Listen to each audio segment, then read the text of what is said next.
Selalu ada berita dahsyat yang dikerjakan Tuhan bagi kita orang-orang percaya. Saudara-saudara, memang inilah fakta bahwa Tuhan kita Yesus Kristus adalah Tuhan yang hidup dan berkuasa.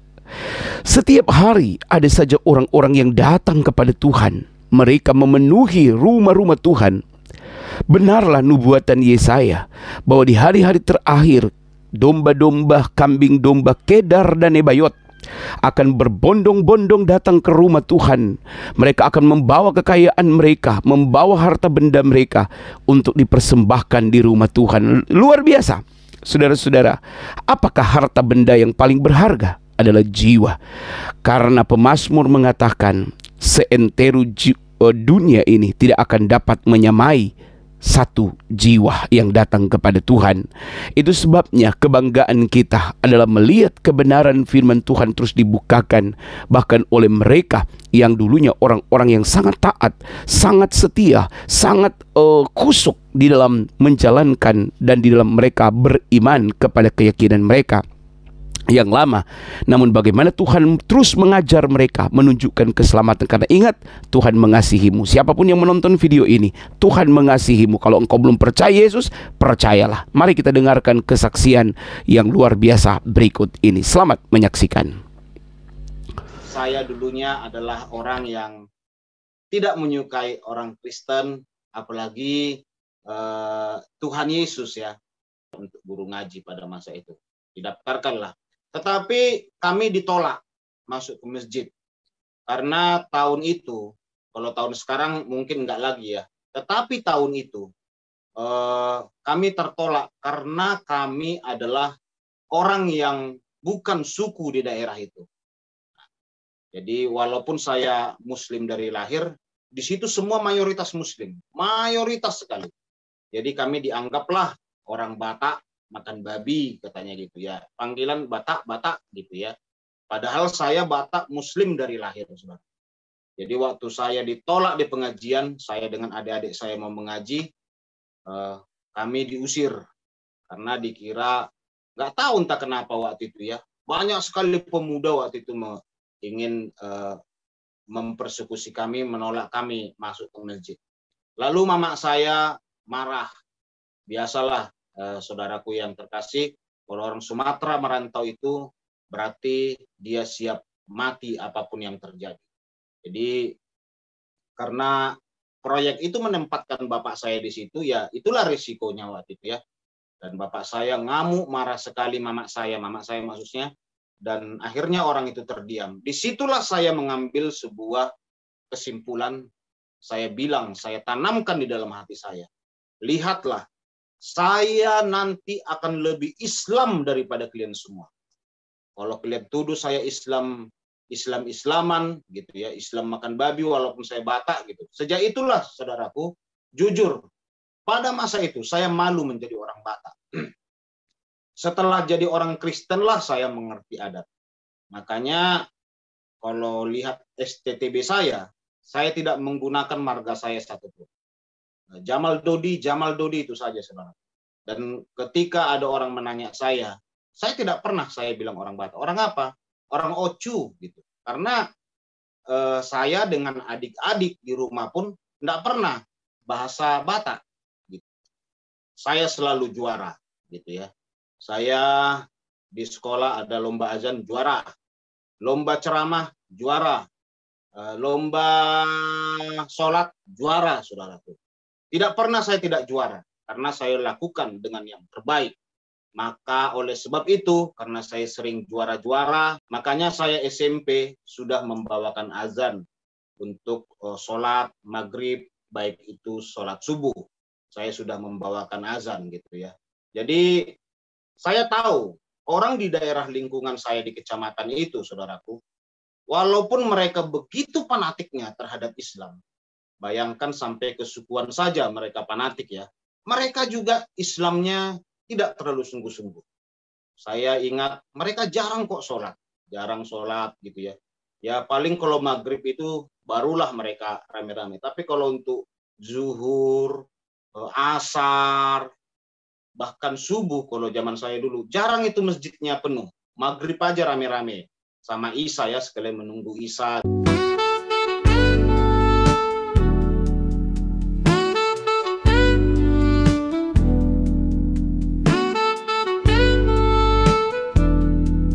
Saya sangat bersuka cita karena bisa bersaksi di tempat ini. Jadi sahabat yang terkasih, Bapak Ibu, kesaksian saya ini, saya senang sekali jika diberikan kesempatan dimanapun untuk bersaksi bahwa saya diselamatkan oleh anugerah, oleh kemurahan Tuhan yang begitu luar biasa, yang tidak pernah saya sangka-sangka bahwa saya akan menjadi seorang Kristen, menjadi orang yang percaya kepada Yesus, padahal saya dulunya adalah orang yang tidak menyukai orang Kristen, apalagi Tuhan Yesus ya. Dan puji Tuhan, itu adalah anugerah yang sangat luar biasa. Jadi Bapak Ibu sahabat yang terkasih, saya akan bersaksi bagaimana saya dulu terlahir mulai dari bayi adalah Muslim, karena saya diazankan, Bapak Ibu Saudara, diazankan. Saya terlahir sebagai Muslim dengan nama Jamal Dodi Pasaribu. Jadi kami ada 4 laki-laki sekeluarga, 2 wanita. Jadi nama kami memang nama-nama Muslim semua, dan puji Tuhan karena waktu di masa lalu akhirnya tinggal saya sendiri di keluarga saya yang sebagai laki-laki. Adik saya ada Muhammad Zainuddin, sudah dipanggil Tuhan.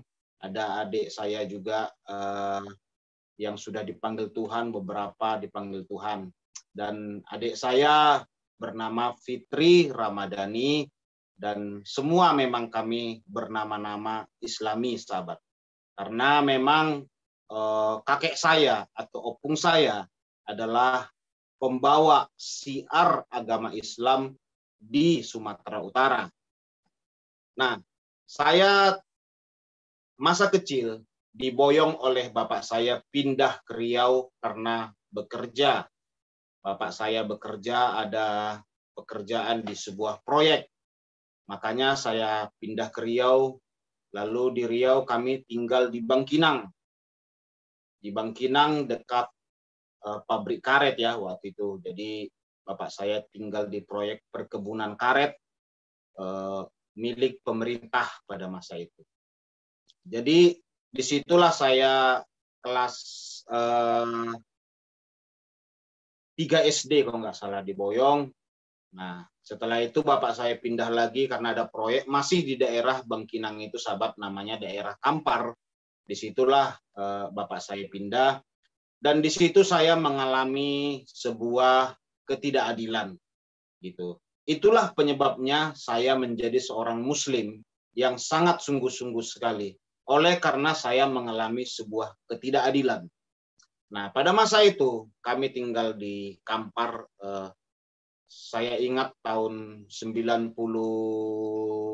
ya, pada masa itu kami didaftarkan oleh orang tua di masjid untuk pengajian. Jadi kalau pada masa dulu mengaji itu hanya bayar uang lampu, saudaraku. Karena lampunya itu lampu apa itu namanya itu yang dikocok-kocok itu ya. Nah, uang minyak lah istilahnya dibayar untuk guru ngaji pada masa itu. Didaftarkanlah. Tetapi kami ditolak masuk ke masjid. Karena tahun itu, kalau tahun sekarang mungkin enggak lagi ya.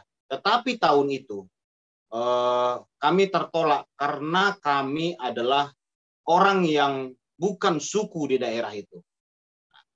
Jadi walaupun saya Muslim dari lahir, di situ semua mayoritas Muslim, mayoritas sekali. Jadi kami dianggaplah orang Batak makan babi, katanya gitu ya. Panggilan Batak gitu ya. Padahal saya Batak Muslim dari lahir, saudara. Jadi waktu saya ditolak di pengajian, saya dengan adik-adik saya mau mengaji, kami diusir karena dikira, nggak tahu entah kenapa waktu itu ya, banyak sekali pemuda waktu itu ingin mempersekusi kami, menolak kami masuk ke masjid. Lalu mama saya marah. Biasalah, saudaraku yang terkasih, kalau orang Sumatera merantau itu berarti dia siap mati apapun yang terjadi. Jadi karena proyek itu menempatkan bapak saya di situ, ya itulah risikonya waktu itu ya. Dan bapak saya ngamuk, marah sekali mama saya maksudnya, dan akhirnya orang itu terdiam. Disitulah saya mengambil sebuah kesimpulan, saya bilang, saya tanamkan di dalam hati saya. Lihatlah, saya nanti akan lebih Islam daripada kalian semua. Kalau kalian tuduh saya Islaman gitu ya, Islam makan babi walaupun saya Batak gitu. Sejak itulah saudaraku, jujur, pada masa itu saya malu menjadi orang Batak. Setelah jadi orang Kristen lah saya mengerti adat. Makanya kalau lihat STTB saya tidak menggunakan marga saya satupun. Jamal Dodi itu saja saudara. Dan ketika ada orang menanya saya tidak pernah saya bilang orang Batak. Orang apa? Orang Ocu gitu. Karena saya dengan adik-adik di rumah pun tidak pernah bahasa Batak gitu ya. Kami bahasa Ocu. Bahasa Ocu itu begini saudaraku. Umpamanya bilang capek, alapo nek waang gitu ya. Bilang saya itu deyen gitu. Olun po nek deyen le gitu, maksudnya belum capek saya lagi gitu ya. Bilang ayolah, nah, gitu ya. Molah gitu. Jadi itu bahasa daerah situ saudaraku, bahasa Melayu ya, tapi Melayunya berbeda dengan Melayu Medan. Nah, karena mengalami hal perbedaan itu, saya menjadi orang yang rendah, minder terhadap kesukuan saya. Setelah saya berkomitmen dalam hati saya akan lebih Islam daripada kalian, gitu ya. Itulah sebabnya setiap ada perlombaan ngaji, kan biasa itu ya di pengajian gitu, perlombaan khusus anak-anak. Ini bukan untuk kalangan MTQ atau internasional atau Indonesia, bukan saudaraku. Jadi kalau kita anak-anak pengajian itu biasanya ada diperlombakan itu baca surat Al-Fatihah, siapa yang terbaiknya gitu ya, nanti azan siapa yang terbaik gitu, lomba sholat gitu ya, siapa yang terbaik. Nah, di sekolah pun biasa itu saudaraku diadakan begitu, karena pun di sekolah saya sering itu ya, antar siswa gitu ya diadakan perlombaan begitu, kadang lomba ceramah begitu ya. Dan oleh karena saya itu bertekad saya harus lebih Islam daripada kalian semua yang ada di sini. Saya selalu juara, gitu ya. Saya di sekolah ada lomba azan juara, lomba ceramah juara, lomba sholat juara, saudaraku. Tidak pernah saya tidak juara, karena saya lakukan dengan yang terbaik. Maka oleh sebab itu, karena saya sering juara-juara pada masa anak, mulai SD gitu ya, ada perlombaan di sekolah, juara. Makanya saya SMP sudah membawakan azan untuk sholat maghrib, baik itu sholat subuh. Saya sudah membawakan azan gitu ya. Jadi saya tahu orang di daerah lingkungan saya di kecamatan itu, saudaraku, walaupun mereka begitu fanatiknya terhadap Islam, bayangkan sampai kesukuan saja mereka fanatik ya, mereka juga Islamnya tidak terlalu sungguh-sungguh. Saya ingat mereka jarang sholat gitu ya. Ya paling kalau maghrib itu barulah mereka rame-rame. Tapi kalau untuk zuhur, asar, bahkan subuh kalau zaman saya dulu, jarang itu masjidnya penuh. Maghrib aja rame-rame. Sama Isya ya, sekalian menunggu Isya gitu kan. Jadi kalau kita mengaji itu dulu kan sholat maghrib dulu. Jadi sebelum biddah Isya kita baru ngaji gitu untuk anak-anak. Saudara yang terkasih dalam nama Tuhan, saya SMP sudah bawa azan di daerah saya itu namanya Sungai Pinang, itu ada Masjid Al-Ikhlas. Guru ngaji saya itu namanya adalah Bapak Haji Mardi. Nah, dialah yang mempercayakan saya pada masa itu. Jadi mungkin saudara yang terkasih pernah juga dengar kesaksian mama saya, bahwa mama saya pernah bersaksi bahwa saya ini orangnya memang pada masa itu lumayan radikal, sahabat ya. Jadi dia terkejut juga waktu saya masuk Kristen. Karena apa? Dia bilang, kau ini dulu sangat benci dengan orang Kristen. Kenapa kau bisa masuk Kristen gitu ya? Jadi mama saya juga katakan, orang warga di situ, kalau dulu saya yang bawa azan gitu ya, mereka senang. Lama-lama saya dicintai di situ, sahabat. Oleh karena saya menjadi seorang Muslim yang soleh gitu ya. Mereka juhur gitu ya, enggak sholat. Saya sholat sendirian gitu. Kalau masa-masa tahun 90-an itu ya, kalau sekarang mungkin masjid udah di mana-mana. Kalau zaman dulu itu masjid jarang-jarang, sahabat. Jarang-jarang gitu ya. Jadi saya anak muda, masih anak-anak rajin sholat. Sampai guru ngaji saya menegur anaknya. Lihat itu anak Pak Pasaribu, katanya. Rajin kali dia sholat gitu ya. Kadang-kadang ke sekolah pun saya bawa sarung untuk nanti kalau keluar main-main gitu ya, istirahat, saya usahakan sholat dulu. Jadi karena saya sekolahnya itu SMP negeri, Bapak Ibu Saudara ya. Jadi saya bawa sarung, nanti di musola di sekolah saya itu ada musola. Saya usahakan dulu sholat zuhur. Jadi saya paling takut ketinggalan sholat, sahabat. Paling takut, karena mulai dari kecil saya itu sudah tiap minggu kalau mama saya ke pasar, jadi daerah kami itu pasarnya itu hari Rabu. Hari Rabu, mama saya selalu belikan saya buku-buku tentang neraka. Buku tentang neraka yang Islam ya. Zaman dulu itu ada bukunya seperti itu, saudaraku. Tapi mungkin sekarang nggak ada lagi. Dan saudara yang pernah hidup di tahun itu pasti tahu lah, ada buku-buku Islam tentang neraka. Bahkan ada gambar-gambarnya itu. Orang yang berjinah itu dicucuk, maaf itu kemaluannya dari bawah pakai tombak besar sampai tembus ke mulutnya gitu. Jadi buku-buku itulah saya baca dan selalu dibeli mama saya. Pulang dari pasar dibeliin buku itu gitu ya. Saya menjadi takut akan neraka. Jadi saya sering mau tidur itu malamnya saya takut mati. Kalau saya mati gimana ya gitu ya. Makanya saya takut sekali. Makanya kalau saya mau tidur tidak pernah saya tidak baca doa mau tidur. Bismikallahumma ahya wa amut. Lalu saya baca itu, saudaraku, supaya saya tenang. Dan pernah juga guru agama saya bilang, kalau engkau tidur terus kau sambil berzikir subhanallah, subhanallah, subhanallah, subhanallah gitu ya sampai engkau tertidur. Kalau engkau mati langsung ke surga. Wah, iya ya saya pikir gitu ya. Wah, saya lakukan juga itu, saudara. Jadi memang karena mama saya lumayan disiplin tentang agama. Karena saya ingat mama saya itu kalau kami nggak sholat subuh itu pasti dilibas pakai rotan, dipukul gitu ya. Jadi di rumah itu ada rotan ditempelin karena rumah kami itu kan dindingnya papan ya, bisa diselipkan rotan begitu. Jadi kalau kami belum bangun tengah 5 atau jam 4 lewat itu kena pukul. Bangun. Jadi harus mandi dulu baru sholat subuh, saudaraku. Jadi karena didikan yang sangat kuat di dalam agama pada masa-masa itu, sehingga saya menjadi seorang Islam yang taat. Nah, sahabat yang terkasih dalam nama Tuhan Yesus, itulah yang memang pernah saya alami pada masa kecil ya, pada masa-masa kecil itu, sehingga saya menjadi seorang Muslim yang taat.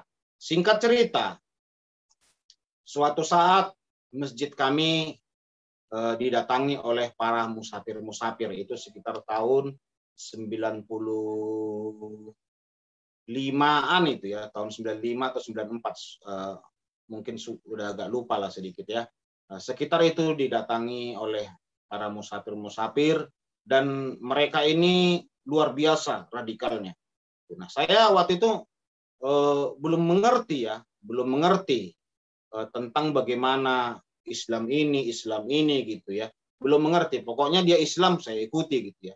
Jadi mereka itu tinggal di masjid gitu ya, kadang-kadang masak di masjid gitu ya.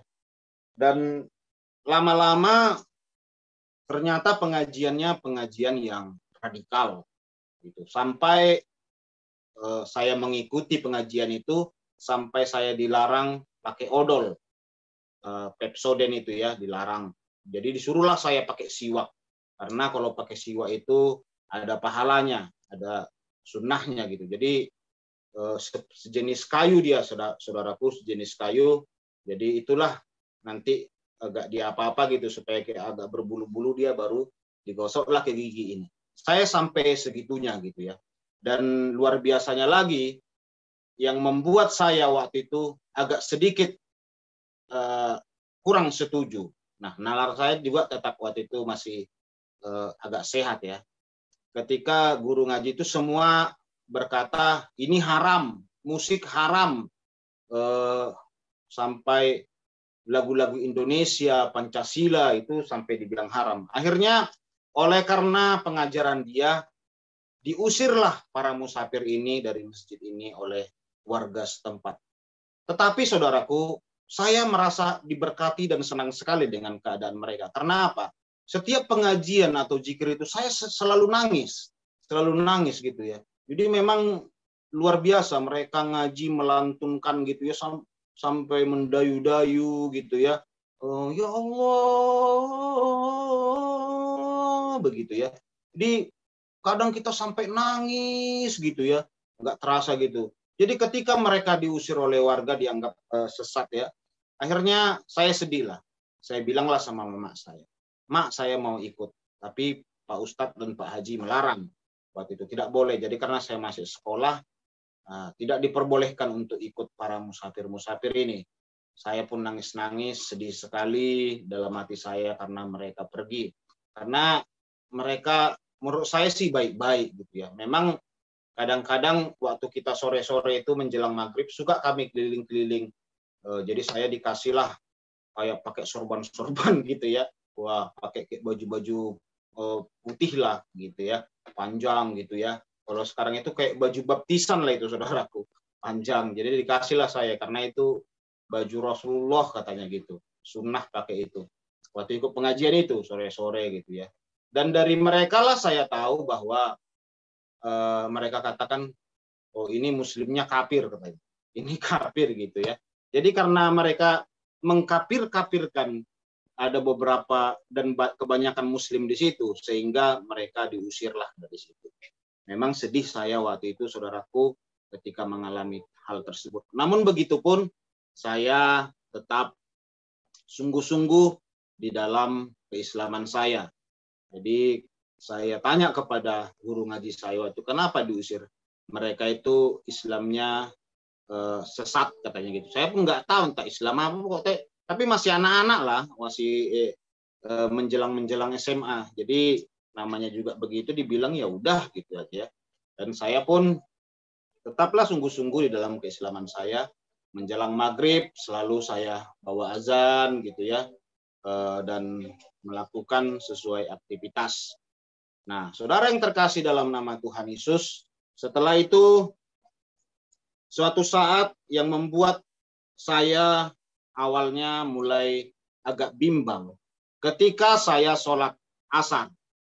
Sholat asar, saya berdoa di dalam sholat itu setelah sholat ya, setelah selesai baca at-tahiyatul, terus berzikir. Setelah itu saya berdoa. Saudaraku, saya berdoa. Saya bilang gini, ya Allah, kalau saya mati, apakah saya masuk surga gitu ya? Dan itu saya tanya di dalam hati saya, seperti tidak pasti gitu saudaraku. Seperti tidak yakin, pasti gitu ya. Kamu pasti ke surga. Kan saya nggak pernah tinggal sholat, puasa pun nggak pernah. Bahkan seperti saya katakan tadi, tidur pun saya selalu, sampai saya tertidur, selalu saya berzikir supaya saya tidak mati masuk neraka gitu ya. Dan saya paling takut terhadap dosa. Makanya dulu teman-teman saya itu, masa-masa itu remaja-remaja udah pacaran gitu. Saya enggak, saudara. Saya enggak pernah pacaran sampai SMA pun. Saya enggak pernah pacaran. Enggak pernah. Kalau digoda sama wanita saya takut jatuh jinah gitu ya.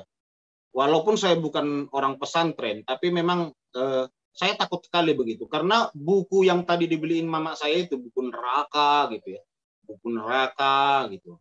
Jadi saya senang sekali lah Itu sehingga saya takut sekali akan neraka. Dan kembali sebentar mundur ke belakang tentang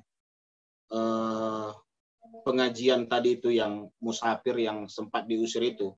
Saya di situ dikasih sebuah buku tentang surga, tamasya surga gitu ya.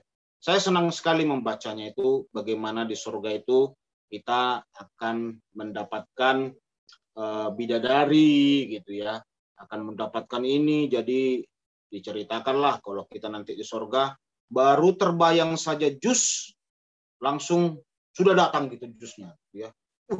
Saya langsung berpikir, wah saya harus ke surga nih gitu ya.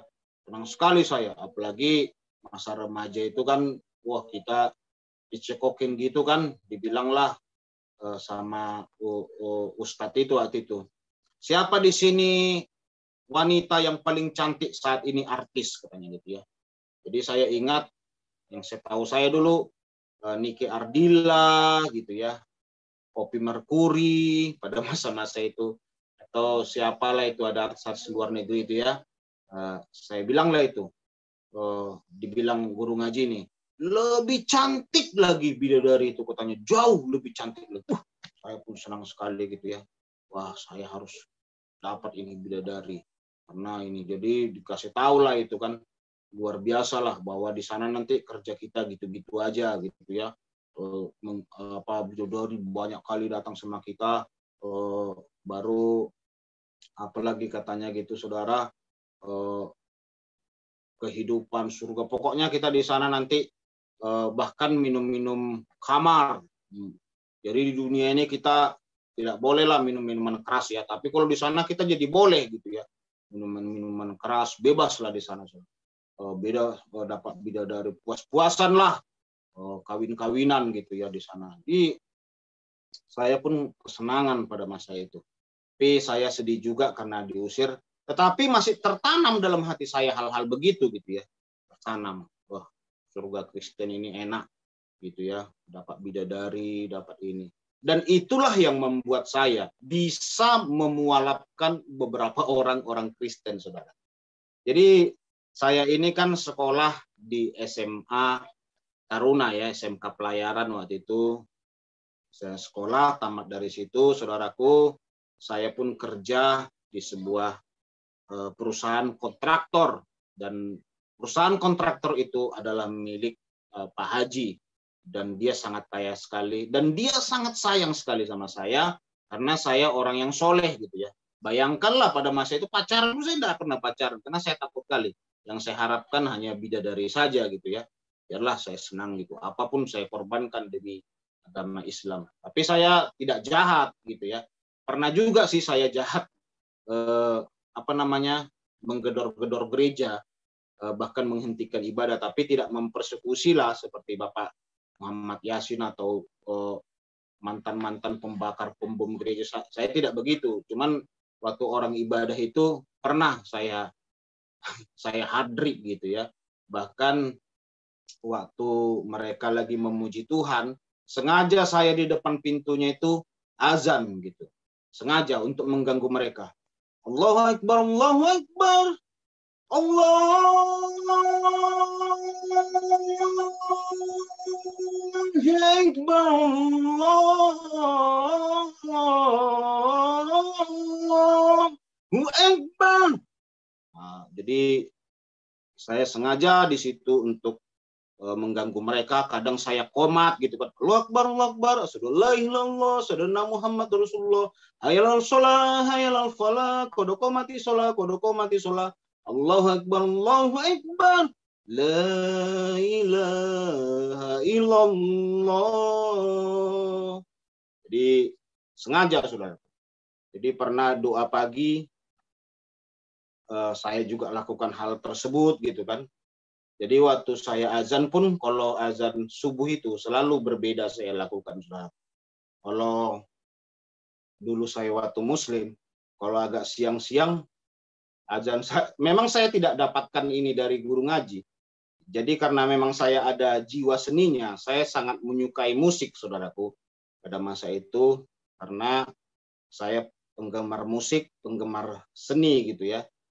Jadi kalau pagi-pagi itu saya dapat inspirasi sendiri saja. Kalau azan itu agak sedikit mendayu, saya bikin gitu. Saya nggak tahu entah dapat apa, tapi banyak loh orang pada masa itu senang gitu, sholat dia. Senang sekali kalau anak Papa Seribu bawa azan, mereka senang gitu kan. Jadi kalau siang ya seperti yang saya azankan tadi, kalau subuh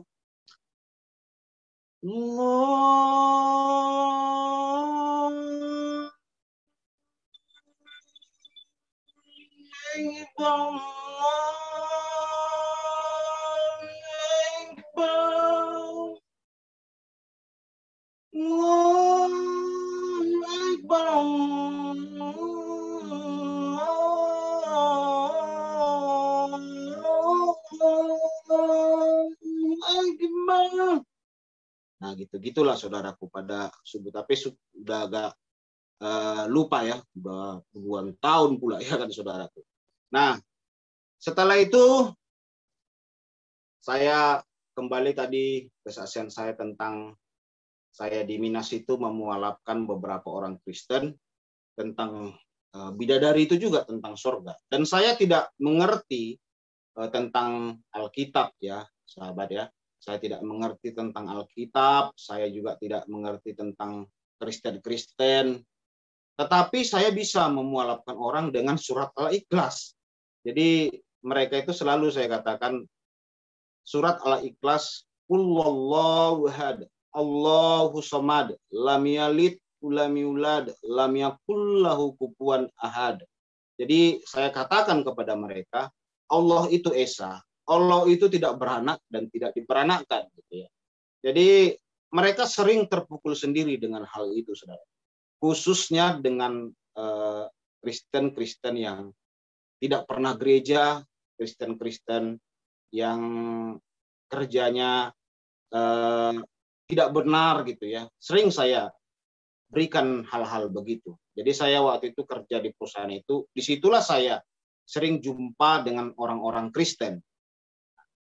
Jumpa dengan orang Kristen karena saya orang Batak, saudaraku. Saya bergabunglah dengan orang-orang Batak di situ. Tetapi saya Muslim sendiri gitu ya. Mereka semua Kristen. Jadi kalau kita manda itu istilahnya ya, dari proyek itu diutus ada bikin pembatas pagar antara Kaltek dengan ladang masyarakat itu gitu. Jadi mau nggak mau kita kan manda gitu. Nah, saya sebagai mandor waktu itu diutus oleh kontraktor saya. Semua mereka Kristen, saya sendiri yang Islam. Saya tetap sholat walaupun di hutan-hutan begitu ya, kalau lagi manda saya sholat. Mereka saya dakwai semua, saudara. Jadi itu saya katakan, disitulah mereka terheran-heran gitu ya. Apalagi kalau cerita tentang tamasya surga, mereka senang sekali. Wah, agama kami tidak ada seperti itu katanya gitu ya. Terkagum, iya agama kami di Islam ada begitu. Di sana nanti kita akan bebas. Jadi ada di situ yang hobinya mabuk, senangan dia gitu ya. Dibilang, wah mantap juga di sana ya, bisa juga kita tetap minum-minum katanya. Oh bisa kalau di sana, tapi di dunia kita dilarang, makanya masuk Islam. Saya bilang gitu kan. Di sana nanti pahanya aja putih mulus. Wah bening sekali cewek-cewek di sana, 72 dikasih. Mereka pun terpikat orang-orang Batak itu. Malap mereka semua, saudara. Oleh karena hal begitu gitu ya. Malap mereka terpikat, saya ceritakan begitu-begitu. Dilihat pun saya di situ waktu itu hidupnya benar gitu ya. Walaupun jenggot hanya 5 biji, saya panjangkan juga waktu itu ya. Sebagai sunnah Nabi, saya panjangkan juga. Nah, saudara yang terkasih dalam nama Tuhan Yesus, akhirnya saya pun waktu itu ngontrak di sebuah perumahan karena saya kerja, saya ngontrak. Nah, waktu itu saya bermimpi. Saya mimpinya begini. Tahun 1999, bulan 9, tanggal 9. Nah, pada masa itu kan lagi heboh-hebohnya isu mau kiamat, kata orang. Mau kiamat katanya gitu. Lalu saya bermimpilah pada masa itu, datang ular banyak kepada saya. Banyak sekali ular ini datang kepada saya. Banyak, kanan kiri muka belakang. Saya pun nggak tahu lagi mau lari kemana, saudara. Saya melihat pohon, saya lari ke atas pohon ini, memanjat pohon ini, maksudnya memanjat pohon ini. Rupanya di atas pohon ini pun banyak ular gitu ya. Banyak sekali ular. Wah, matilah saya ini. Kok bisa begitu banyak ular ini ya? Semuanya begini ya, mau mengapa saya gitu ya. Saya pun di situ katakan, "Ya Allah, tolong saya ya Allah," gitu ya. Saya minta tolong kepada Allah. Tapi tidak ada pertolongan, saudaraku. Saya minta tolong. Jadi dalam mimpi itu saya masih ingat. Saya baca surat Al-Fatihah gitu ya. Jadi namanya juga mimpi ya. Saya juga nggak tahu kenapa saya tidak baca ayat kursi. Tapi surat Al-Fatihah pula yang saya baca di situ kan. Tetapi ular ini semua nggak pergi. Dalam ketakutan saya dalam mimpi itu, saya pun berkata begini, Tuhan agama siapapun, tolong saya bilang gitu ya. Karena saya minta tolong kepada Allah, kepada dengan pembacaan surat Al-Fatihah tadi tidak ada pertolongan, lalu saya sudah minta tolong nggak ada pertolongan, akhirnya saya bilang, Tuhan siapapun tolong saya. Disitulah saya merasakan ada tangan yang terulur dari langit, saudaraku. Terulur dari langit, mukanya bercahaya sekali. Dia angkat saya, dia ke atas gitu, dilepaskanlah saya dari kejaran ular ini. Saya pun terbangun, saya apa itu ya, saya pikir. Dan besok saya mimpi lagi, saudaraku. Mimpinya sama, dikejar ular lagi gitu ya, naik ke atas pohon lagi, dan saya pun bilang, ya Allah tolong saya Allah, baca surah Al-Fatihah lagi gitu ya. Lalu saya bilang, Tuhan siapapun, agama siapapun, tolong saya pun ditolong. Mimpinya jalannya semua sama. Hari ketiga, saya pun mimpi lagi, saudara yang terkasih. Mimpinya sama lagi gitu ya. Seperti kena rekam mimpi itu. 3 kali saya mimpi sama. Gitu. Bukan mimpi bersambung, tapi mimpinya ini sama. Sama dia. Mulai saya terbangun gitu ya, melari pohon, naik pohon gitu ya. Sama mimpinya. Kok sama mimpi saya 3 hari ini ya, saya pikir gitu. Siapalah yang menolong saya itu ya. Nah itu saudara yang terkasih, dan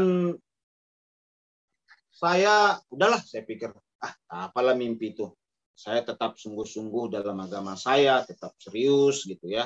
Dan pada masa itu saya ketemulah dengan orang yang pernah saya mualafkan itu. Orang yang saya mualafkan ini rupanya punya keluarga Kristen. Dia bilang, ayo main-main ke tempat keluargaku, mana tahu dia dapat hidayah, katanya gitu ya. Mana tahu dia mau masuk Islam. Oh ayolah, saya bilang gitu kan. Saya senang itu, saudaraku. Jadi kalau memang Kristen yang tidak mengerti Alkitab ini, gampang sekali diajak, apalagi dikasih iming-iming begitu ya, kesenangan dia gitu. Jadi pergilah kami ke tempat orang Kristen ini.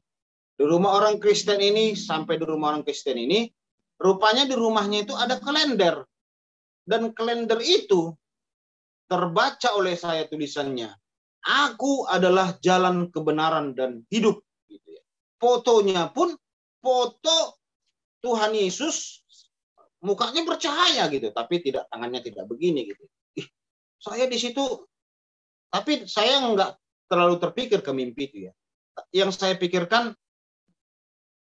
aku adalah jalan kebenaran dan hidup gitu ya. Saya dipikir terus gitu ya. Akhirnya karena kalender itu, akhirnya saya tidak jadi mengislamkan orang yang dari keluarga saya. Itu pun saya jadi banyak diam gitu ya. Tidak jadilah menyampaikan hidayah kepada orang yang dibawa keluarganya tadi itu. Akhirnya saudaraku yang terkasih, begitupun, udahlah saya pikir gitu ya, udahlah. Tapi tetap itu masuk dalam pikiran saya gitu ya, ayat itu, kalender tadi itu, aku adalah jalan kebenaran, itu terus masuk. Tapi udahlah segitu ya, saya cuekin aja gitu. Saya tetap di dalam agama saya serius sungguh-sungguh. Dan tanggal 7, antara 6 dan 7 gitu ya, bulan 1 tahun 2000 itu lagi puasa Ramadan, saudaraku. Saya pun berpuasa Saya memang seorang muslim yang tidak pernah ketinggalan puasa. Kalau seandainya pun ketinggalan, setelah hari raya, saya ganti, saudara. Karena kalau hari raya nggak boleh berpuasa ya. Seingat saya begitu dulu ya. Nggak tahu sekarang apakah boleh pas hari raya Idul Fitri berpuasa, saya nggak tahu. Tapi kalau zaman saya dulu, kalau hari raya Idul Fitri itu nggak boleh puasa. Jadi kalau mau diganti pun itu setelah setelah hari raya. Jadi memang jujur kalau saya melihat bagaimana Muslim di era sekarang ini, apalagi era modern, banyak juga ya perubahan-perubahannya gitu. Saya pun heran. Kalau dulu zaman-zaman 90-an itu hampir sama semua. Kalau pembukaan ceramah pun hampir sama semua orang. Alhamdulillah, alhamdulillahirabbil alamin. Wassalatu wassalamu surafil amdiyar mursalin wala alihi rasulillah ajmain. Amma ba'du. Paling gitu-gitu saja, saudara. Paling ya kaum muslimin muslimat rahimatullah. Nah, paling begitu-begitu baru kepada Allah dan kepada junjungan kita yang membawa kita dari alam kegelapan ke alam yang terang menderang yang kita rasakan seperti saat ini. Jadi pembukaan ceramah zaman dulu itu mirip-mirip gitu ya, mirip-mirip. Dan karena memang dulu tokoh ceramah yang dikagumi itu memang kan Bapak Ki Haji MZ ya. Jadi banyak orang mirip-mirip kayak gitu ceramahnya semua. Tapi sekarang saya tengok udah banyak sekali perubahan gitu ya. Nah, jadi makanya saya bilang itu di zaman saya dulu. Di zaman saya dulu begitu. Nggak tahu sekarang apakah Hari Raya Idul Fitri bisa ganti puasa, saya nggak tahu juga. Nah, singkat cerita saudaraku, waktu itu puasa Ramadan, saya ketemulah dengan seorang hamba Tuhan. Saya ketemu dengan hamba Tuhan, cerita-cerita dengan dia, saudaraku. Dia begitu semangat sekali cerita tentang Yesus kepada saya. Sehingga saya jadi emosi gitu ya. Jadi marah saya. Agak marah saya. Kok dia begitu semangat sekali cerita tentang Yesus ini. Dia bilang begini, dalam nama Yesus ada kesembuhan. Dalam nama Yesus ada mujizat. Dalam nama Yesus setiap orang yang percaya kepada Yesus pasti masuk surga. Dalam nama Yesus ada keselamatan. Pokoknya dalam nama Yesus katanya gitu terus ya. Saya pikir akhirnya saya bilang begini, kalau memang Yesus itu Tuhan, saya bilang, saya mau menguji dia. Saya bilang gitu, saudara. Singkat cerita, karena saya kesalnya dia tentang Yesus gitu ya. Karena saya tahulah saudaraku, pernah juga di dalam pengajian radikal walaupun tidak lama ya. Tapi kesal saya. Gitu, saya udah tahu Islam, padahal saya mau mengislamkan dia gitu ya. Malah dia cerita tentang Yesus begitu semangatnya. Jadi kesal kita kan. Akhirnya saya bilanglah kepada dia, kalau memang Yesus itu Tuhan, saya mau membuktikan. Jadi saudara yang terkasih, pembuktian saya waktu itu 3. Dalam kesaksian saya mungkin sering ceritakan ya. Pembuktian saya pertama itu adalah meminta sepatu spotek yang berlampu. Waktu itu saya katakan begini, Yesus, kalau memang engkau Tuhan, berikanlah saya sepatu spotek yang berlampu. Saya ingin tahu gitu. Kalau memang dia Tuhan, pasti dong sanggup memberikan yang tidak mungkin gitu ya. Kan tidak mungkin ada sepatu dewasa berlampu. Kan itu sepatu untuk anak-anak ya saudara. Dan waktu itu saya udah dewasa, minta pula sepatu itu yang berlampu-lampu gitu ya. Saya katakan begitu. Karena kalau Tuhan itu pasti dong sanggup memberikan yang tidak ada, karena dia pencipta gitu ya. Sengaja saya minta. Karena saya berpikir nggak mungkin nih. Nggak mungkin dia Tuhan. Nggak mungkin Yesus ini Tuhan. Karena dia memang bukan Tuhan dia. Memang bukan Tuhan gitu dalam hati saya. Nggak mampu dia belikan sepatu. Tahu kok Bapak Ibu Saudara yang terkasih dalam nama Tuhan. Luar biasa baiknya Tuhan itu. Tuhan antarkan itu sepatu spotek yang berlampu dari seseorang. Diantarkan gitu. Saya pun kaget gitu ya. Kok ada sepatu dewasa mereknya spotek lagi. Spotek gitu ya. Berlampu tapaknya. Saya kaget gitu ya. Ada gitu sepatu dewasa. Seumur-umur saya beli sepatu, belum pernah sepatu dewasa itu ada lampunya gitu. dapat berlampu sepatu ini ya gitu ya. Saudara yang terkasih dalam nama Tuhan Yesus, kendati pun begitu, saya masih belum terlalu apa ya.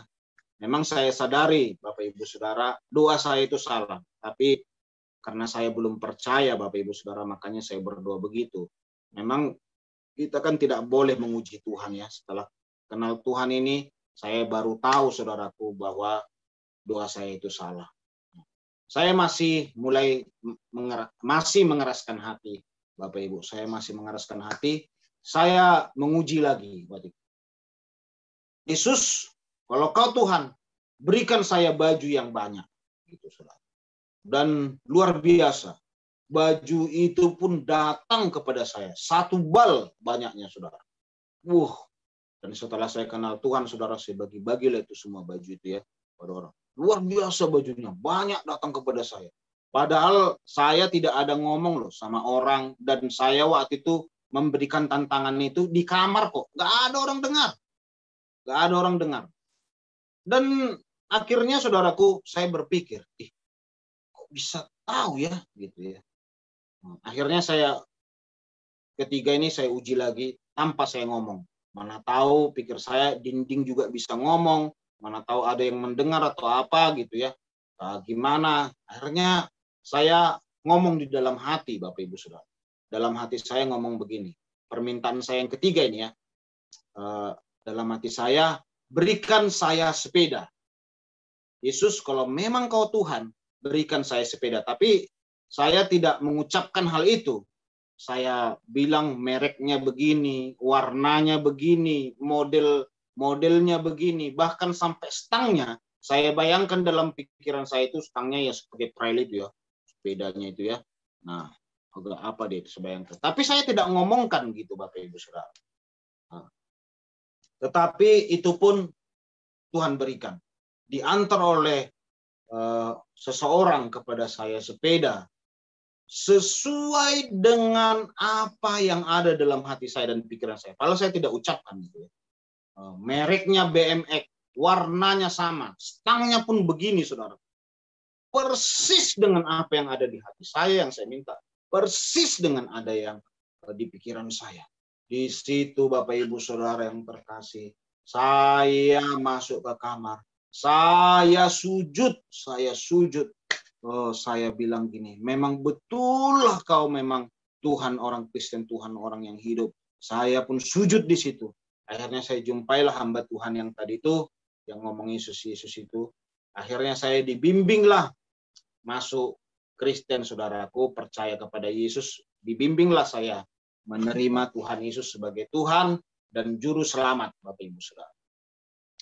Akhirnya singkat cerita, saya akhirnya pun dibaptis dalam hal itu. Dan setelah itu Bapak Ibu Saudara, saya kirimlah surat kepada orang tua saya. Dan biasanya kalau kirim surat itu kepada orang tua, kalau dulu ya, karena saya kan merantau itu kerja ya. Assalamualaikum warahmatullahi wabarakatuh. Gitu ya. Biasanya itu pembukaannya, salamnya gitu ya. Kirim. Tapi ini saya tulis langsung Shalom. Gitu ya, Shalom. Mama tidak usah khawatir, saya sehat-sehat saja di perantauan ini, Ma. Saya bilang, saya puji Tuhan sudah masuk Kristen. Bapak Ibu Saudara yang terkasih, kagetlah mama saya gitu ya. Dan saya waktu itu masih awal-awal kenal Tuhan Yesus. Wah, langsung dengan polos gitu ya, dengan nyata langsung memberikan pernyataan begitu. Apa enggak kaget orang tua saya, saudara? Kok langsung Shalom, habis itu bilang sudah masuk Kristen pula. Marahlah orang tua saya, disuruhlah saya pulang, saudara. Saya pulang, dan luar biasa, saudaraku, saya pulang. Dan ya, seperti kebanyakan murtadin lainnya, pastilah pikul salib ya, namanya pikul salib itu sudah pasti, saudara.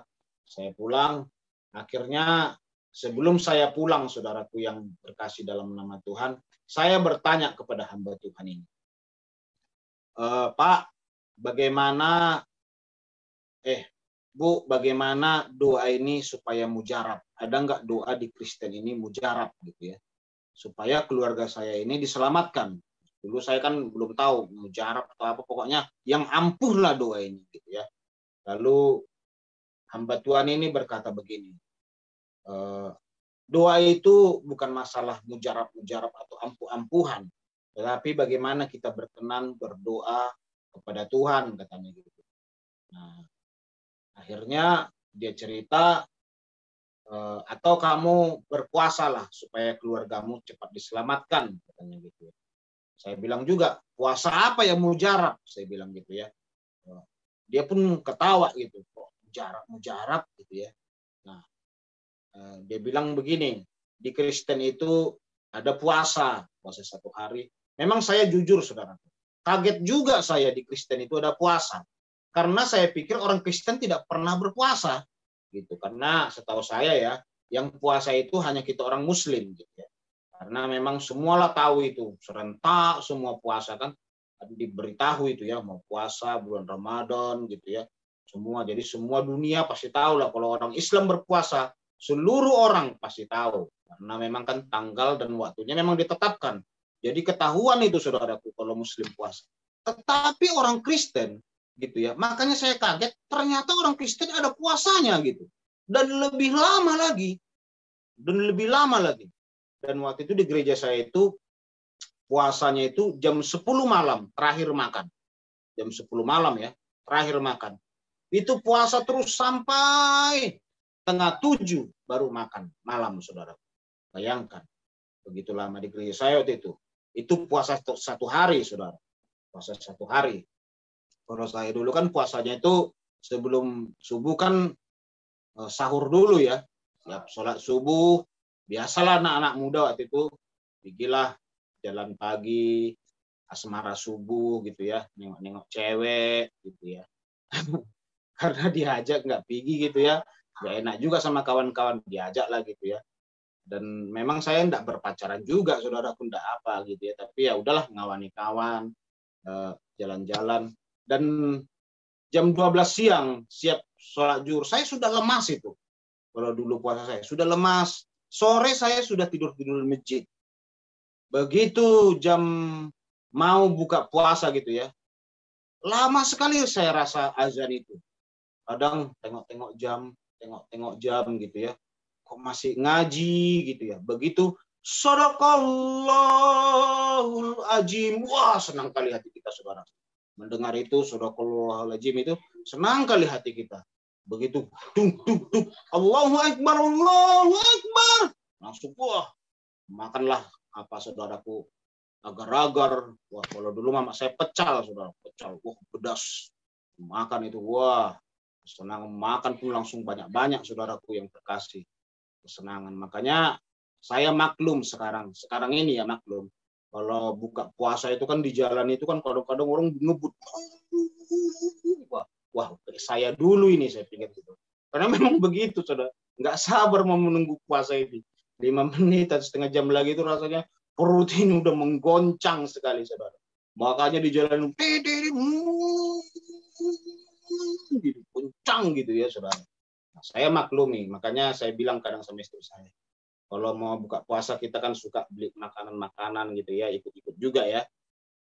Karena ada jual makanan kalau mau buka puasa itu. Lihat orang kasih. Saya dulu pengalaman itu, saya bilang. Kalau ada orang mau ngebut, mau minta jalan, mereka mau berbuka puasa, hormati mereka. Karena saya ngerasakan betapa laparnya itu karena mau buka itu ya. Jadi kadang-kadang biarkan mereka, biarkan. Saya hormati, saudara. Karena saya sudah mengalami. Kadang yang nggak mengalami gitu ya, nggak pernah jadi Islam, kenapa sih ngencang-ngencang gitu ya. Tapi karena saya sudah mengalami sendiri, saya tahu. Jadi saya hormati, saya jadi mengerti. Dan saya sampai sekarang, saudaraku, mengerti juga. Kadang-kadang dulu kita waktu Muslim gitu ya, udah tahu maghrib, lihat anak-anak orang Kristen main-main di luar gitu. Jujur, saudaraku, entah kenapa, pala kita, emosi kita gitu ya. Nah, makanya saya kalau mau maghrib itu masuk. Orang itu mau sholat, saya bilang gitu, saudara. Memang ya itulah ajarannya begitu ya. Itulah ya pengetahuan kita.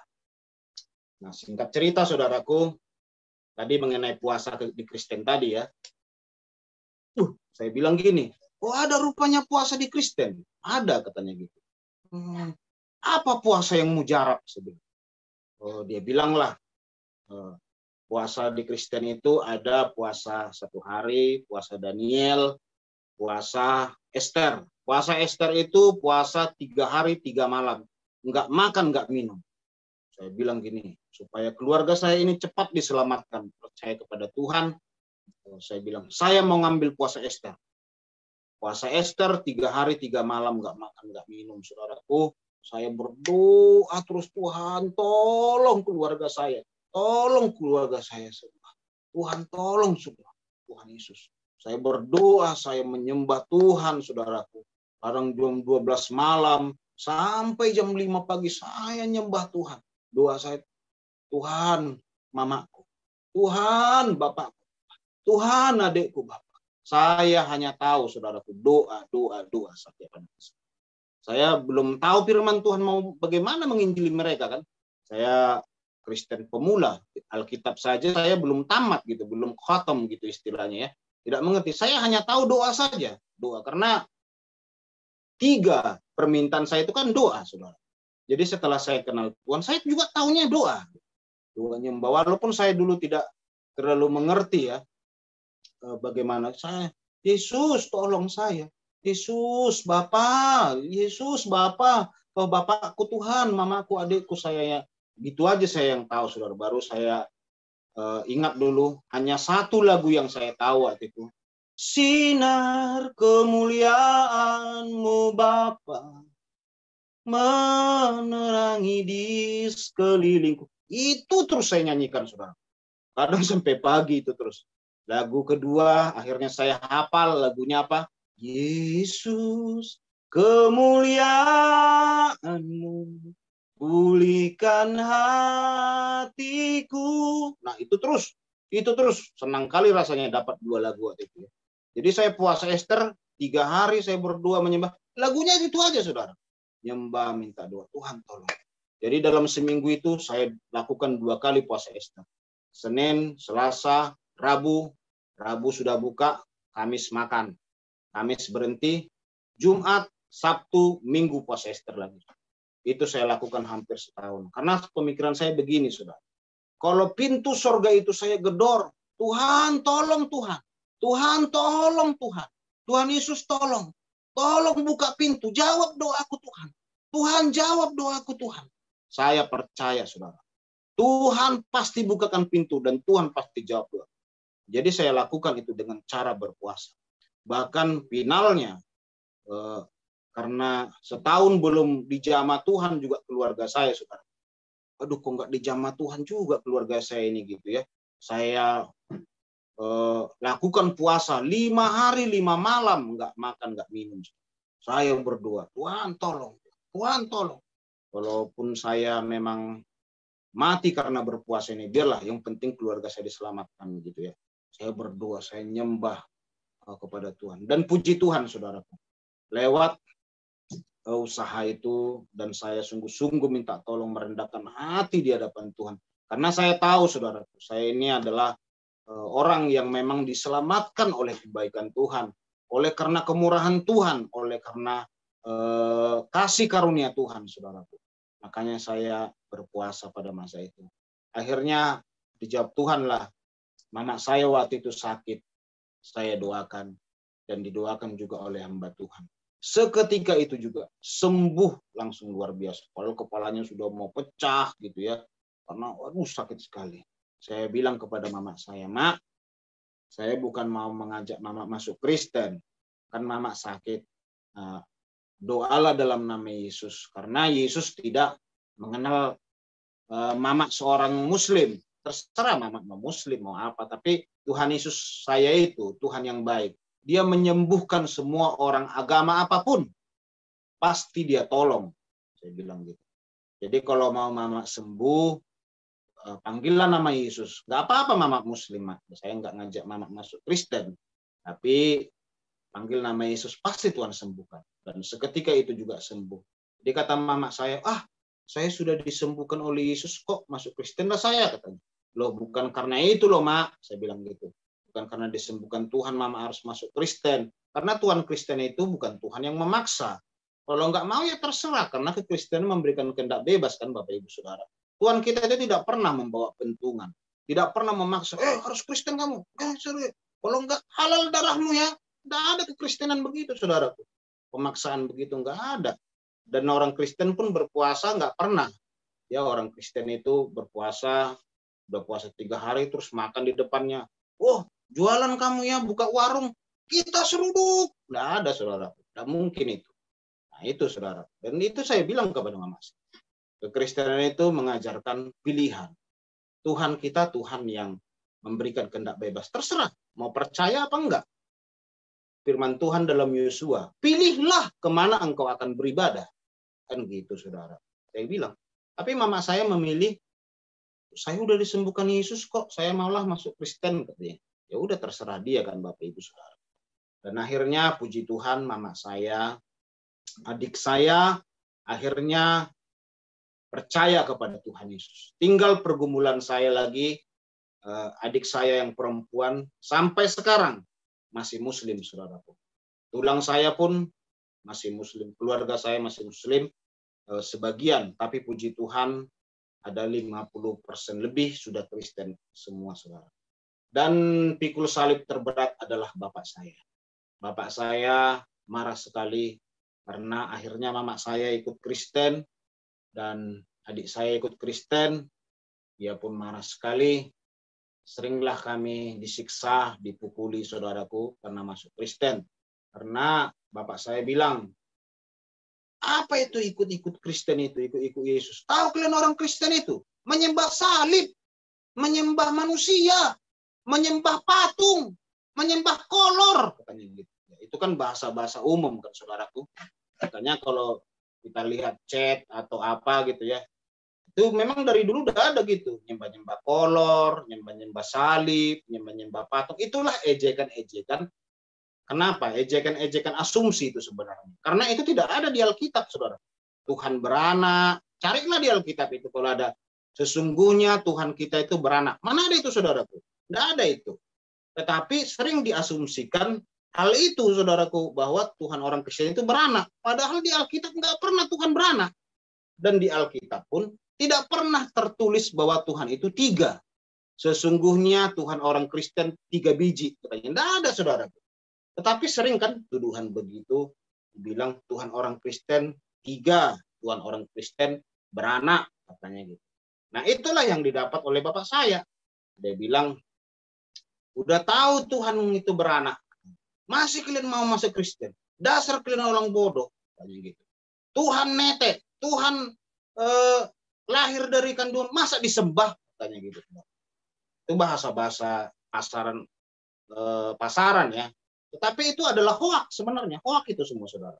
Itu adalah kebohongan dan fitnah yang luar biasa, penistaan yang dilontarkan sebagai kebenaran. Dianggaplah itu dakwah. Padahal kan itu nggak dakwah ya. Itu sebenarnya kan penistaan. Sama seperti mengucapkan selamat Natal. Selamat Natal nggak boleh diucapkan. Kenapa nggak boleh diucapkan selamat Natal? Karena Tuhan beranak. Padahal Tuhan nggak beranak. Nah, itu kan sebenarnya mereka sudah menuduh Tuhan kita beranak. Padahal Tuhan kita nggak pernah beranak. Sejak kapan Tuhan kita beranak? Kan gitu, saudara. Nah, itu yang disampaikan oleh Bapak. Ya, itu pun begitu saya diam juga, saudaraku. Marah terus dia. Bapak saya kan kerja di proyek perusahaan terbesar di Riau ini, saudara. Sepatunya itu besi ujungnya. Besi gitu ya. Itulah sering ditendang, disiksa kita. Bahkan mama saya itu pernah ketahuan karena pergi acara doa gitu ya. Doa ke gereja, tahu gitu ya. Waktu itu hujan, mama saya nggak boleh dimasukin ke rumah. Dibilang kepada mama, jangan kau masuk selama kau masih menyembah salib. Selama kau masih menyembah patung, kolor-kolor, Tuhan beranak, tidak boleh kau masuk ke rumah. Kau sudah menjadi kafir, kayu api di neraka. Tidak boleh masuk ke rumah. Jadi mama saya kehujanan lah di luar itu, saudara. Dia sampai pagi hari. Memang luar biasa, saudara. Sampai pernah juga mama saya memang sampai agak putus asa. Saya bilang begini, Mak, Kristen itu berbeda, Mak. Kristen itu mengajarkan kasih. Kristen walaupun dijahatin, walaupun dianiaya, walaupun terus gerejanya ditutupi, dibakari, gerejanya dibom, kekristenan tetap menjadi Kristen nomor 1 di dunia. Terus bertambah-tambah orang masuk Kristen. Terus orang berbondong-bondong masuk Kristen. Bukan karena diinjili pendeta, dikotbai pendeta, enggak. Banyak orang-orang masuk Kristen karena hal-hal supranatural, gitu ya, melalui penglihatan, melalui mimpi. Jadi hal-hal spirit, Roh Kudus itu bekerja buat orang-orang itu. Makanya saya katakan Bapak Ibu Saudara, saya ini adalah hasil doa daripada orang Kristen dari lahir. Makanya terima kasih buat orang Kristen yang dari lahir. Karena apa, saudara? Ketika gereja itu ditutupi, gereja dianiaya, orang Kristen diejek-ejek gitu ya, dihina-hina, mereka kan berdoa, ya Bapa, ampunilah mereka karena mereka tidak tahu apa yang mereka perbuat. Kan nggak pernah kekristenan itu begitu gerejanya ditutup, ayo kita balas. Nggak ada, saudara. Atau kita digerakkan oleh PGI ya, PGI. Semua orang Kristen di dunia berkumpul, rapatkan barisan. Siap ibadah kita hari Minggu, pukul 12 teng, kita langsung serang yang menutup gereja. Dalam nama Bapa, dalam nama Yesus, dalam nama Roh Kudus, serang, seruduk. Tidak ada itu, saudara. Makanya kekristenan tidak begitu. Tidak ada seruduk-seruduk di Kristen. Tapi di Kristenan begitu dianiaya. Dia berdoa. Bapa, ampunilah dia Tuhan. Karena dia tidak tahu apa yang dia perbuat. Kasihi dia. Bayangkan, saudara. Udah dianiaya, didoakan lagi dikasih. Itulah ajaran Tuhan Yesus. Saya bilang sering begini. Waktu saya belum masuk Kristen, saya nggak tahu arti pengampunan itu apa. Nggak tahu saya, saudara. Nggak tahu. Tetapi setelah saya masuk Kristen, baru tahu saya, oh begini mengampuni itu. Begini mengasihi itu. Iya, saudaraku, itu mengasihi. Begitu saya bilang kepada mama saya, Kristen memang berbeda. Doakan Bapak itu, ayo kita berpuasa. Karena saya tahu, kekuatan saya hanya doa, hanya puasa. Saya berdoa, saya berpuasa. Nah, saudara yang terkasih, oh iyalah kata mama saya pun pernah juga katanya waktu itu ditendang sama bapak saya pakai sepatu besi, sepatunya yang besi ujungnya itu masuk saya, saudaraku. Dia berdoa dengan polos saja. Oh Yesus, kasih saya kekebalan supaya waktu ditendang saya nggak sakit. Memang pernah juga itu, nggak terasa aku lu ditendangi bapakmu katanya. Tendangi padahal sepatunya itu besi ujungnya. Nggak terasa saya. Oh luar biasa rupanya kalau kita masuk Kristen itu jadi kebal ya katanya. Oh bukan gitu mah. Tapi itu adalah kuasa Tuhan. Karena Tuhan kita hidup bukan karena kebal. Kita tidak seperti dukun, saya bilang. Oh gitu ya. Iya, karena mama katakan kepada Tuhan, Tuhan jawab. Tuhan kita itu belas kasihannya luar biasa. Dia tidak akan membiarkan sia-sia satu tetes air mata kita. Makanya kata Tuhan, air mata orang yang percaya ditampung di kirbatnya. Jadi orang yang teraniaya, orang yang tertindas, mata Tuhan tertuju kepada dia. Belas kasihan Tuhan tertuju kepada dia. Nah, makanya tidak heran saudaraku, kenapa orang bisa berbondong-bondong sekarang ini dan dulu pun berbondong-bondong masuk Kristen. Karena melihat kasih itu. Kasih itu tidak bisa lagi dibendung. Nggak bisa lagi dibendung. Sudah mengasihi seluruh dunia. Dan puji Tuhan saudaraku yang terkasih. Itulah yang menyelamatkan bapak saya. Waktu itu bapak saya sakit. Sakit komplikasi. Paru-paru, lambungnya, semua saudara. Bawa rumah sakit sana, tidak sembuh. Bawa rumah sakit sini, tidak sembuh. Wah, akhirnya saudaraku, saya tunjukkan kasih saya kepada bapak saya. Walaupun bapak saya begitu, saudaraku. Saya ini pengikut Yesus. Saya ini hamba Kristus. Pengikut Kristus. Nah, saya harus tunjukkan kasih saya kepada bapak saya. Selama bapak saya sakit, saya rawat dia, saudaraku. Bahkan waktu dia buang air besar, saya ceboin, pispotnya saya ambil, saya tampung, saya rawatlah bapak saya. Dan di situ saudaraku yang luar biasa terjadi. Bapak saya tersentuh, dia katakan, kau tidak marah kepadaku karena aku jahat kepada kalian. Enggak, Pak. Enggak ada aku marah sama bapak, enggak dendam aku. Aku sayang sama bapak, saya bilang. Aku sangat mengasihi bapak. Saya bilang gitu. Enggak benci kau, nak? Enggak. Saya mengasihi bapak, saya bilang gitu, saudara. Dan di situ saya berpelukan dengan bapak saya. Dan Saya bilang gini kepada bapak saya, bapak mau sembuh? Saya bilang gitu. Maulah mang, gitu kan, kalau orang Batak amang katanya, maulah mang. Kalau bapak mau sembuh, bapak berdoa, gitu ya, berdoa. Panggil, kalau bapak nggak suka nama Yesus, panggil aja begini, Tuhan anak saya yang sudah murtad, gitu. Bilang aja gitu Pak. Nah, kalau bapak alergi atau Yesus itu haram gitu ya, berdoa dalam nama Yesus jadi haram, ya panggil aja, Tuhan anak saya yang sudah murtad, tolong sembuhkan saya. Gitu aja bapak bilang. Tapi kata bapak saya, enggak lah nak, biarlah saya panggil nama Yesus, saya mau sembuh, udah sakit kali kurasa katanya gitu ya.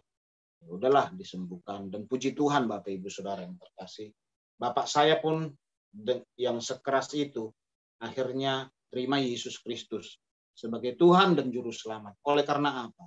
Oleh karena kasih Kristus yang begitu luar biasa. Karena kasih Kristus yang menjamah bapak saya. Akhirnya bapak saya, keluarga saya melihat, oh, Kristen itu berbeda. Kristen itu luar biasa. Dan Kristen itu Tuhannya bisa dirasakan. Dan Kristen itu berdampak gitu dalam kehidupan. Dan Kristen itu kasih gitu ya saudara. Dan puji Tuhan, bapak saya bawa gereja, dia pun senang dengar khotbah. Wah, senang sekali saya dengar khotbah ini, khotbah tentang mengasihi, tentang kasih gitu ya. Karena di gereja itu nggak pernah saudara dengar itu gereja khotbahnya menghina-hina, mengkafir-kafirkan orang, kafir sana, halal darahnya sana. Nggak ada itu di gereja. Tidak akan pernah ada pendeta yang khotbah begitu. Kalau ada pun pendeta itu akan diusir saudara, pendeta begitu, lempar pakai sendal, pakai sanggul juga dilempar pendeta sesat. Masa pendeta menghalalkan darah orang? Takkan mungkin itu saudara. Gereja itu ajarkan mengasihi, ajarkan bagaimana hidup toleransi, hidup damai, hidup penuh kasih, tidak rasis. Makanya di gereja kan nggak pernah lah kita dengar gereja itu mengutuki suku tertentu gitu ya, atau gereja itu ada doanya, mari kita kutuki tanah Arab. Nggak ada itu saudara. Tapi mengasihi semua bangsa, semua suku, semua negara, itu dikasihi saudara. Nggak pernah di gereja itu, mari kita kutuki suku Yahudi sampai kita mati. Nggak ada itu saudaraku. Dan itu tidak pernah diperintahkan Tuhan. Bacalah Alkitab itu dengan baik. Dan Tuhan Yesus itu penuh dengan kasih. Waktu itu saya bacalah Alkitab. Dan luar biasa. Semua keraguan itu terjawab. Jadi bapak saya yang awalnya bilang, Tuhan itu beranak, Tuhan itu tiga. Setelah jadi Kristen saya kasih tahu. Tuhan kita nggak beranak. Nggak ada di Bible itu Tuhan beranak. Oh iya ya katanya gitu. Iya Pak. Firman Tuhan berkata bahwa dia adalah Tuhan. Yohanes 13 ayat 13. Tuhan berkata, aku adalah guru dan Tuhan. Nah, iya saudara. Dan waktu Tuhan Yesus bayi pun sudah disembah, sujud. Orang-orang Majus, malaikat sujud menyembah.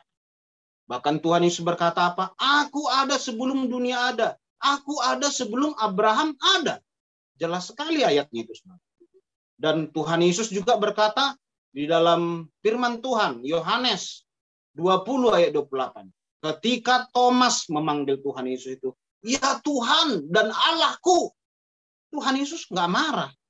Tuhan Yesus tidak berkata kepada Thomas, gila kamu Thomas, aku ini nabi, aku ini rasul. Gitu ya. Tidak mungkin kamu panggil saya Allah, Tuhan lagi. Kamu sudah gila, saya ini rasul. Kau Thomas, nggak ada. Tetapi apa kata Tuhan Yesus? Katanya begini saudaraku. Kata Yesus kepadanya, karena engkau telah melihat aku, maka engkau percaya. Berbahagialah mereka yang tidak melihat, namun percaya. Thomas berkata Tuhan dan Allah. Dikata Yesus apa? Berbahagia. Engkau percaya bahwa aku ini Tuhan, bahwa aku ini Allah. Kata Tuhan Yesus. Luar biasa saudaraku yang kasih. Dan bagaimana juga dikatakan di dalam Yohanes 5 ayat 54 ya, nggak salah itu ada ayatnya. Yohanes 8 ayat 53. Ini saudaraku. Adakah yang lebih besar daripada Bapak kita Abraham yang telah mati nabi-nabi pun telah mati, dengan siapakah engkau disamakan dirimu? Ayat 58 ya saudara. Kata Yesus kepadanya, aku berkata kepadamu, sesungguhnya sebelum Abraham jadi, aku telah ada. Saudaraku yang terkasih. Bayangkan saudara, banyak pernyataan-pernyataan Tuhan Yesus yang luar biasa. Ketika Tuhan Yesus pun dipanggil oleh murid-muridnya, saudara baca itu di Alkitab semua. Ya Tuhan, kata murid-muridnya. Tuhan Yesus nggak marah. Waktu orang sakit pun disembuhkan, terima kasih Tuhan. Orang sakit itu pun sujud menyembah Yesus. Yesus nggak marah. Jangan kau sujud kepadaku, aku ini nabi, bukan Tuhan. Tuhan Yesus menerima penyembahan. Kalau nabi kan nggak menerima penyembahan. Rasul pun nggak menerima penyembahan, saudara. Kalau ada nabi mau disembah, itu berarti nabi sesat. Ini kalau nabi Kristen saya bicara ya. Mau nabi disembah, dipuja kayak Tuhan dia, berarti itu sesat. Sujud syukur umat nabi kepada nabinya, itu berarti kan nabinya nggak benar. Karena orang bisa sujud syukur itu hanya kepada Tuhan, saudara. Dan pada masa itu orang banyak melakukan hal tersebut kepada Tuhan Yesus. Mereka sujud menyembah Tuhan Yesus. Tuhan Yesus luar biasa. Jadi bapak saya berkata, oh iya ya, katanya gitu. Karena bapak saya ini agak keras, saudaraku. Banyak keraguan dalam kehidupan. Jadi kenapalah Tuhan kita itu bisa mati? Kok kita sembah Tuhan yang mati, katanya. Pak, jangan sampai di situ Bapak. Nah, selama ini kan pemikiran Tuhan mati, Tuhan bangkit kok nggak diungkit, Tuhan naik ke surga kok nggak diungkit, kok nggak pernah itu dibahas, kan gitu ya. Nah, Tuhan mati aja terus sampai di situ titik tap, gitu ya. Begitu. Jadi saya bilang Tuhan juga bangkit dan naik ke surga. Tapi aku pernah dulu dengar ustadz yang berkata begini, Kristen, kita orang Muslim ini adalah pengikut sejati. Orang Kristen justru tidak mengikuti Yesus, katanya gitu. Kenapa? Karena kita tidak makan babi, Yesus tidak makan babi. Yesus memerintahkan tidak makan babi, maka orang Islam tidak makan babi. Orang Kristen makan babi, katanya gitu ya. Saya pernah dengar itu dari ustaz. Nah, dibilang gitu ya. Yesus memerintahkan sunat, katanya gitu. Lalu orang Islam disunat. Orang Kristen nggak bersunat, katanya. Berarti orang Kristen mengikuti ajaran Paulus. Saya bilang gitu, Pak, di mana Bapak baca di Alkitab itu ada Tuhan Yesus memerintahkan potong burung atau bersunat? Saya bilang. Nggak pernah Tuhan Yesus memerintahkan. Satu ayat pun nggak ada. Maka diwajibkan kepada orang percaya kepada Yesus harus bersunat. Nggak ada, saudara. Dan Tuhan Yesus pun nggak pernah ada di Alkitab memerintahkan kepada orang percaya semua, jangan makan babi. Nggak ada itu Pak, saya bilang. Tuhan Yesus tidak pernah memerintahkan jangan makan babi. Nggak ada ayatnya. Saya bilang. Yang diperintahkan Tuhan Yesus apa? Dibaptis, lahir baru. Beritakan firman Tuhan. Beritakan kabar baik. Amanat agung. Itu yang diperintahkan Tuhan Yesus. Jadi itu semua hoak, Pak. Itu kebohongan yang dianggap kebenaran. Nggak pernah Tuhan Yesus memerintahkan, hai semua orang percaya pada Yesus, bersunatlah kalian semua. Potonglah semua burung itu. Nggak ada, saudara. Nggak pernah Tuhan Yesus memerintahkan begitu. Dan Tuhan Yesus tidak pernah juga memerintahkan jangan makan babi. Nggak ada. Tapi sering diasumsikan hal begitu. Memang asumsi konyol-konyol sih. Dan saya pun dulu merasa begitu gitu ya. Dan itu sudah mengakar loh. Sangat mengakar sekali asumsi-asumsi begitu. Sehingga banyak orang menganggap Kristen itu hal yang konyol-konyol. Menyembah patung, padahal di gereja itu nggak ada patung. Kita dibilang menyembah Tuhan beranak, di Alkitab nggak ada Tuhan beranak. Kan gitu, saudaraku. Semua sebenarnya terjawab semua.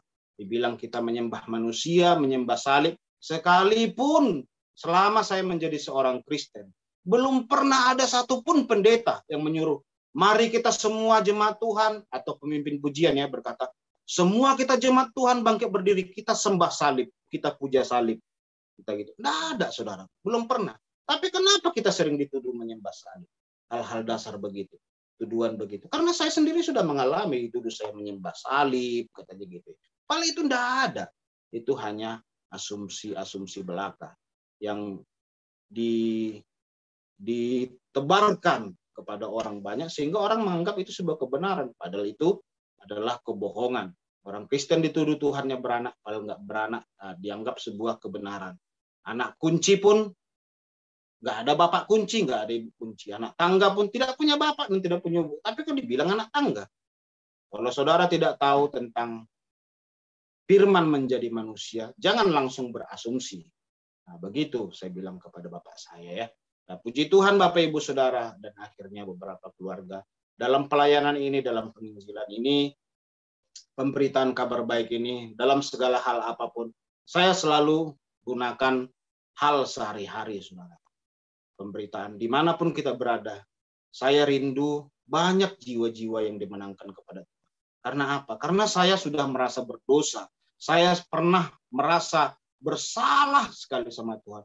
Karena pernah membawa orang Kristen masuk Islam, saudara. Sekarang saya menyala-nyala. Bagaimana orang bisa diselamatkan? Dan puji Tuhan, saudaraku, lewat pelayanan ini banyak sekarang orang percaya kepada Tuhan Yesus. Berapa ya ada anak pihai, anak pesantren, dan beberapa hari yang lalu ada juga saudaraku yang sebentar lagi akan dibaptis menjadi orang percaya kepada Tuhan Yesus. Karena Bapak Ibu Saudara yang terkasih, banyak di antara mereka akhirnya melihat di sekeliling mereka, melihat semuanya, dan mengalami hal-hal yang luar biasa dari Tuhan.